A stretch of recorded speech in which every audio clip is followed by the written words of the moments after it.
Lo primero que pensé cuando leí estética trascendental es que el profe se la va a rejugar y te va a dar una clase de, por ejemplo, cómo hacer maquillaje trascendental, profesional, artístico, tipo Peak Dream, To Make Up, Stick Art Studio, o de Felipe Romero, o de Beauty Tips, o de Chick Gears, o de Carolina Vargas, o de Fonsi 59, o de Alien Pesina Makeup, o Creando Juntos, o Unit, o Super Son, o Silvana Estefano, o Pintado. O sea, dije, esto va a ser la mía, por fin una clase de filosofía que quería que me enseñen a hacer maquillaje artístico para la próxima Comic Con o Manga Con y poder estar listo para aparecer como el maestro Roshi. Pero no. Después leí que ese era el subtítulo, porque el título era Crítica de la razón pura, es decir, Kant parte 2.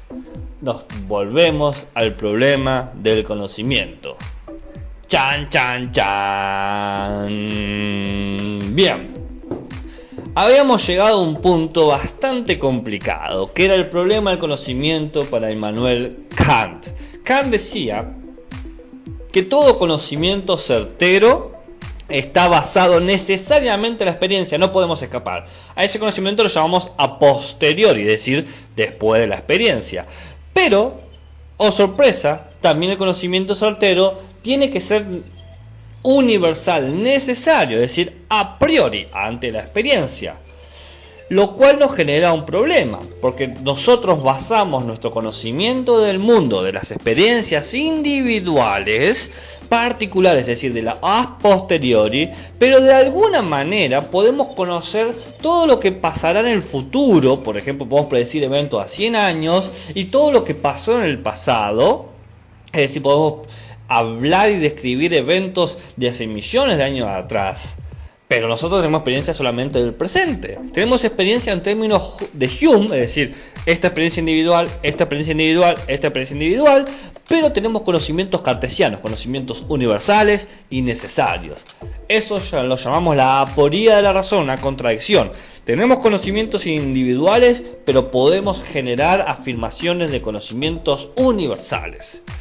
Kant dice que este problema, que parece no tener resolución, proviene en realidad, y oh sorpresa, de un problema del lenguaje. Es decir, quizás estamos refiriéndonos equivocadamente a las cosas o a los hechos. Entonces, voy a hacer un estudio de cómo hablamos para saber de qué estamos hablando cuando hablamos sobre experiencias, pensamientos, universal, particular, etcétera, etcétera, etcétera. Entonces dice: para resolver la antinomia de la razón, que el conocimiento particular genera conocimiento universal, tenemos que analizar qué podemos afirmar. Este tipo de estudio, que es analizar qué se puede afirmar, le voy a poner un nombre. Le voy a poner el nombre de estética trascendental. Estética trascendental es igual al estudio de qué puedo afirmar, qué puedo decir, qué puedo verbalizar, qué puedo expresar, sobre qué puedo hacer juicios, sobre qué puedo opinar, es decir, a qué puedo poner en palabras, y palabras que sean válidas. Así, yo puedo decir chuwoco o chuwoki, pero eso no quiere decir que esté diciendo algo. Pero sí puedo decir lluvia, sí puedo decir corriente, sí puedo decir mar, y estoy refiriendo a algo. Desafío de la semana: decir chuwoki en algún momento del trabajo. Muy bien. Entonces, lo que pasa aquí es que vamos a hacer el estudio de la estética trascendental. ¿Qué podemos afirmar? Ya sé, ¿por qué cuernos estética y por qué cuernos trascendental? Bueno, rápido estudio de griego antiguo. Estética viene de aesthetique, que significa sensación, percepción, sensibilidad, que es más o menos porque se habla de estética hoy en día, porque habla de la sensibilidad de la percepción. Percibimos como algo bello, lo sentimos como algo lindo. Y trascendental viene del latín trascendere, que es traspasar, es decir, ir más allá.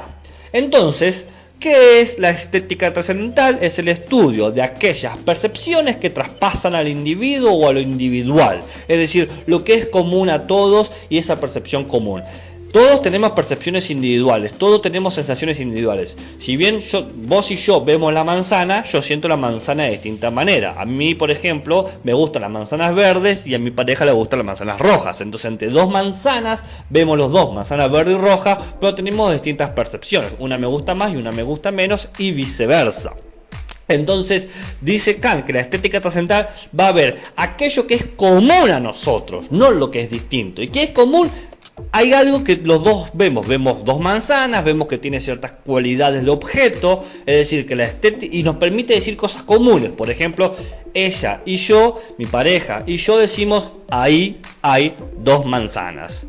Bien, entonces la estética trascendental estudia eso, las percepciones que traspasan al individuo. Mira qué fácil, palabra difícil, idea sencilla. Pero ¿por qué tenemos palabra difícil? Porque vamos a ser muy quisquillosos con el lenguaje. Tenemos que ser quisquillosos para poder encontrar la punta del hilo del problema. Entonces, la estética trascendental nos dirá ¿qué podemos afirmar? Cuando afirmamos algo, he ahí una manzana, por ejemplo, he ahí un chuwoki, estamos haciendo un juicio. Juzgamos que algo existe o que no existe y que existe de tal manera o no de tal manera. He ahí una manzana roja arriba de la mesa. Dije que hay algo, tiene cierta característica y está en un lugar o un espacio-tiempo. He ahí un chuwoki haciendo chuwoconeadas en Chuwocolandia. Entonces, ahí acabo de describir un chuwoki que tiene una forma de actuar en un lugar preciso. Todo esto son juicios, a un juicio de que algo es de cierta manera. Afirmar es hacer un juicio de que algo es de tal manera. Y hay, oh sorpresa, si teníamos antes a priori y a posteriori, ante la experiencia y después de la experiencia, ahora tenemos tipos de juicios, tipos de afirmaciones. No importa si la afirmación es positiva o negativa, existe o no existe, está o no está, tiene esto o no tiene esto, alto o bajo. Importa cómo se entiende. ¿Qué tenemos que hacer nosotros para entender esa afirmación? Según cómo tengamos que entenderlo, vamos a decir que hay una afirmación del tipo A o del tipo B. Las afirmaciones, los juicios analíticos son los que se entienden desde el concepto. No necesito experimentarlo. Por ejemplo, si yo te digo, he ahí un chuwoki, vos no entendés lo que te estoy diciendo, no entendés que te estoy afirmando a menos que veas el chuwoki. Pero si te digo, el triángulo es una figura de 3 lados, me vas a entender. Porque si vos entendés el concepto de triángulo, necesariamente entendés que es una figura y tiene 3 lados. Quizás nunca hayas visto o experimentado un triángulo, quizás nunca fuiste a Egipto y no viste una cara de las pirámides, pero sí entendés que el triángulo es una figura de 3 lados. Cuando yo digo el triángulo es una figura de 3 lados, vas a entender eso. Podés entenderlo sin experimentarlo. Las afirmaciones analíticas es, con analizar las palabras te das cuenta. Por ejemplo, soltero es alguien que no tiene pareja. Es alguien que no está casado. Soltero es alguien no casado, ¿no? Entonces decís, claro, si yo entiendo el concepto soltero, entiendo el concepto de no casado. Y si entiendo el concepto de no casado, entiendo el concepto de soltero. Claramente que con poliamor hoy tenemos varias condiciones y circunstancias atenuantes de esta afirmación, pero vamos a usar definiciones sumamente clásicas y tratar de poner los ejemplos de Kant para entenderlo. Entonces, estamos ahí. Triángulo, figura de 3 lados, soltero, persona no casada. Eso, con analizar los términos, no entendiste. Son circulares, es decir, las palabras te remiten a las propias palabras. Entonces, para entender estos juicios hay que entender las palabras, y por eso los llamamos juicios analíticos. Si vos analizas las palabras, lo entendés. Pero tenemos otro tipo de juicios, los juicios que son sintéticos, que se entienden solamente si yo experimento el mundo, si voy a la realidad o a los hechos. Por ejemplo, he ahí un chuwoki, vos no vas a entender qué estoy diciendo hasta que veas ese objeto o esa cosa y digas, ah, eso es un chuwoki, no un chuhuaca, sino un chuwoki. Entonces, si yo no experimento, no lo hubiese entendido nunca. Entonces, hay afirmaciones que demandan experimentar al mundo y hay afirmaciones que demandan entender las palabras. Los juicios analíticos son afirmaciones circulares. Los juicios sintéticos son afirmaciones experimentales. Los juicios analíticos no te amplían nada. Si vos ya entendías las palabras, no estás conociendo nada nuevo. Tenés toda la información que necesitas. Mientras comprendas las palabras, más que suficiente. Pero los juicios sintéticos, las afirmaciones experimentales, sí te amplían el mundo. Vos no sabías lo que era un Chubosky hasta que lo viste. Dijiste, ah caramba, eso es un Chubosky. Necesitabas información para comprender las palabras y esa información solamente la tenías en el mundo. Dice Kant, los juicios analíticos son aquellos en los cuales el enlace del predicado con el sujeto es pensado mediante la identidad. No añaden nada con el predicado al concepto del sujeto, sino que lo dividen tan solo por medio del análisis en sus conceptos partes. Por ejemplo, el triángulo es una figura de 3 partes, triángulo, figura, 3 y partes. De 3 lados, mejor dicho. El juicio sintético, dice Kant, añade al concepto del sujeto un predicado que no estaba pensado en él y que no hubiese podido sacarse por análisis alguno. El predicado es algo enteramente distinto a lo que pienso en el mero concepto. Los juicios de experiencia como tales son todos sintéticos. Cada vez que te digan el fuego quema, claramente vos cuando tengas el concepto podés entender que la combustión, pero la combustión a que te quema el dedo no hay correlación. Necesitas ir al mundo y quemarte el dedo mientras haces las tastadas. Los juicios analíticos como afirmaciones circulares siempre son conocimientos teóricos, son conocimientos a priori. Podés conocerlos sin nunca antes experimentarlo. Los juicios sintéticos, como son afirmaciones experimentales, es conocimiento empírico, es conocimiento a posteriori, hay que ir al mundo. Juicios analíticos son conocimiento a priori, es una verdad sin necesidad de experimentarlo, es verdad ante la experiencia. Por más que nunca veas un triángulo, vos sabías cómo iban a ser los triángulos. El conocimiento sintético demanda la experiencia, solamente es verdadero si hay una experiencia que lo confirma. Los Chubosky no existían hasta que te lo acabo de señalar con el dedo. Muy bien. Entonces, la verdadera pregunta es esta. Dado que la aporía de la razón nos puso en esta situación, conocimientos individuales hay conocimientos universales. ¿Qué sucede? El conocimiento a priori siempre es universal. Todos los triángulos son figuras de 3 lados. Y el conocimiento, las afirmaciones sintéticas son siempre afirmaciones experimentales y particulares. Este fuego quema, este fuego quema, este fuego quema. ¿Cómo llegamos de este fuego quema a todo el fuego quema? Es la verdadera problema. Hay conocimientos sintéticos a priori, es decir, conocimientos que hablen del mundo, pero que sepamos antes del mundo. Una afirmación que sea de verdad antes de ir al mundo. Conocer una experiencia antes de experimentar cosa alguna. Porque si demostráramos que existen los juicios sintéticos a priori, juicios que para comprenderlos hay que ir a la experiencia, pero que yo sé algo antes de ir a esa propia experiencia. Ahí está la aporia, fíjese la contradicción. Necesito experimentar para conocer, pero tengo que conocer algo de la experiencia para poder experimentarlo. Si yo logro tener eso, de alguna forma, de alguna manera, es decir, un conocimiento sintético a priori, un conocimiento que relaciona conceptos, pero que necesitas experimentarlo, pero esa experiencia es teórica o antes de ir al mundo, antes de tener hechos, sensaciones o percepciones, voy a tener un conocimiento que es particular, porque refiere a los hechos precisos del mundo, y universal, porque va a referir a todos los hechos. Vamos a resolver la aporía.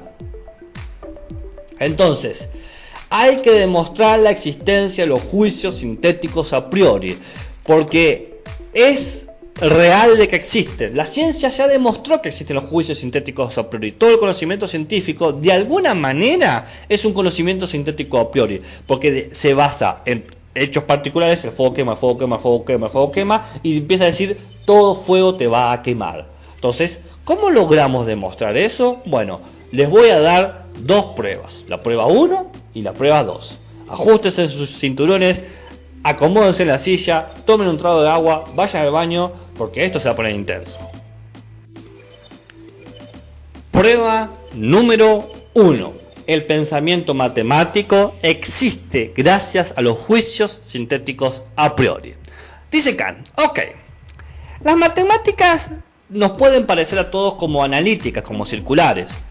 Es decir, 1 más 1 igual a 2 va a ser verdad, vaya o no vaya al mundo. Es decir, si yo entiendo el concepto de 1, entiendo el concepto de más, entiendo el concepto de 1, entiendo el concepto de 2, debería entender el concepto, el 1 más 1 igual, debería entender el concepto de 2. Pero, dice Kant, no es así, no es verdad. Porque para poder entender cualquier ecuación matemática, tengo que salirme de los conceptos, tengo que realizar una experiencia, tengo que experimentar la propia ecuación. Si bien las matemáticas no hablan del mundo porque son imaginarias, los resultados de una ecuación son verdaderos por más de que no exista en el mundo. Veamos lo siguiente. 2 no implica necesariamente 1 más 1. 2 es igual a, por ejemplo, 3 menos 1, o 4 menos 2, o 4 dividido 2, o no sé, ¿qué otra? 2 a la 1. No, 2 a la 1 sería... No, está bien, 2 a la 1 sería 2 y 2 a la 2 sería 4. Okay. Entonces, 2 a la 1. Entonces, los conceptos de 2...